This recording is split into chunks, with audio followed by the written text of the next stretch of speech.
So, red flags with women. I want to talk about a few problems that may arise down the track with women if you don't identify these red flags early and cut them off immediately.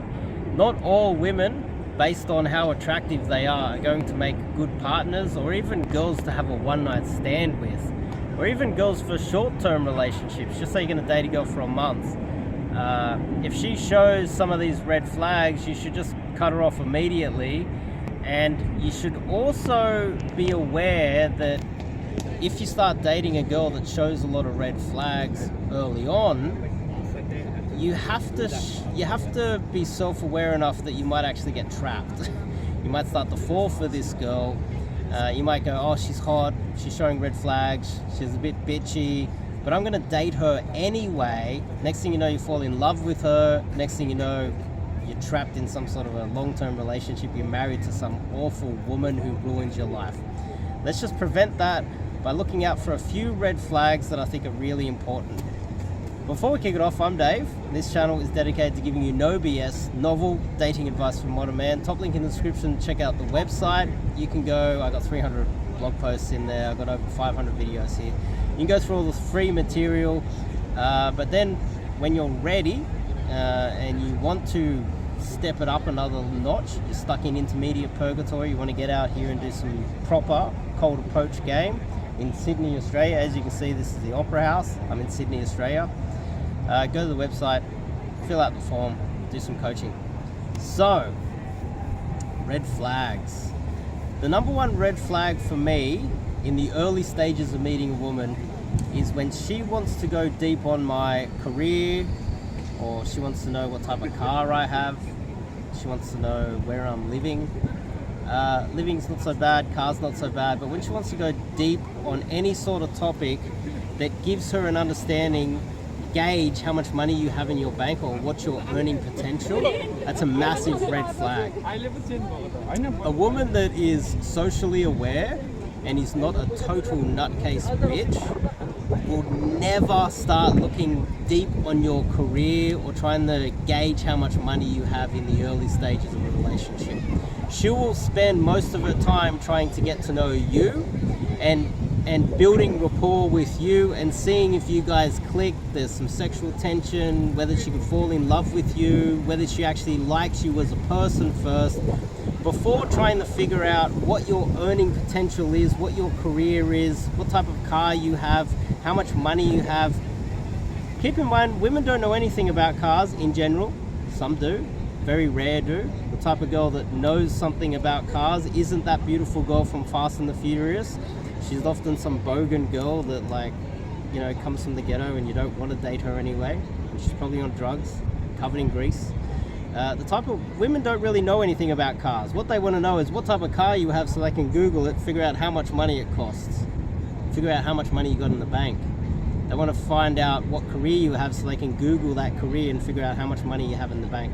If she's trying to size you up financially early on, and that means not just in the first date, that means in the first month, that means even in 6 months of building up some sort of a relationship, drop her fast. Drop, boom, drop, kick that one out. You don't want anything to do with her. She is that's a massive red flag. If a girl, within the first couple of sentences of texting after I've cold approached her, she's like, what is your job? I'm like, excuse me? Massive red flag. That's when I tell a lot of guys, if you want to do a one-night stand, you just lie to her and tell her that you're the prime minister or whatever, you're a king or you're some sort of a lord. Try to get some, you know, you work in finance. Deutsche Bank's one of my favorite ones. And then keep in mind that it's only a short-term thing. You cannot take her seriously. Massive red flag.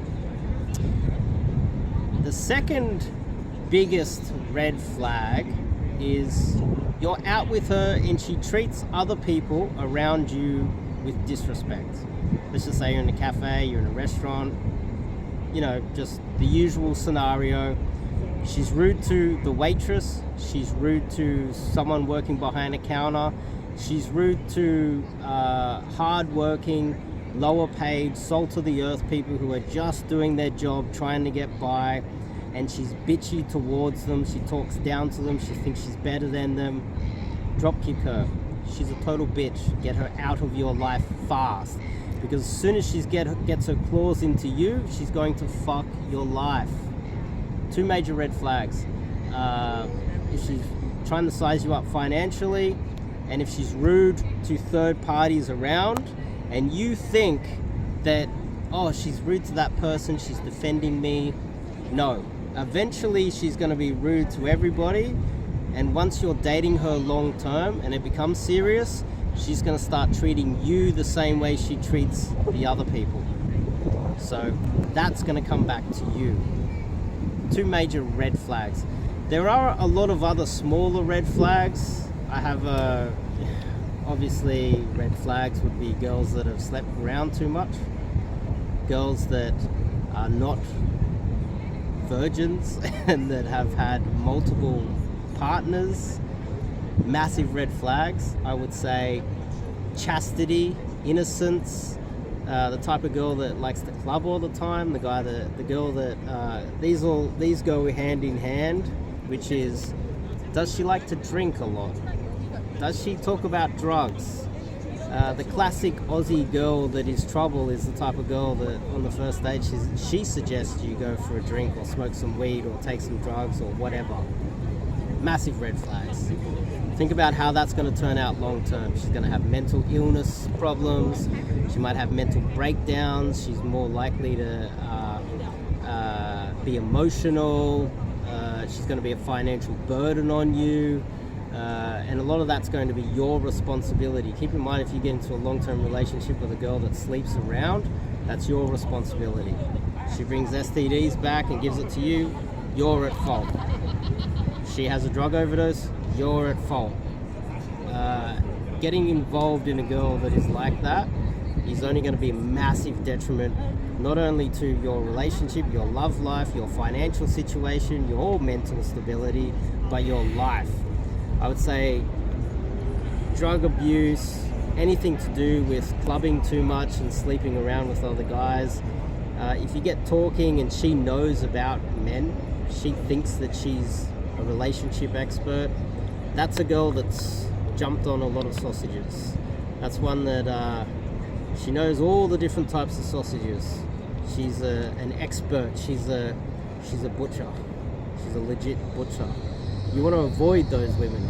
So, girl that wants to size you up financially, girl that's rude to third parties, very dangerous, and a girl that's very promiscuous and has some sort of a drug addiction that's innocent, still bad.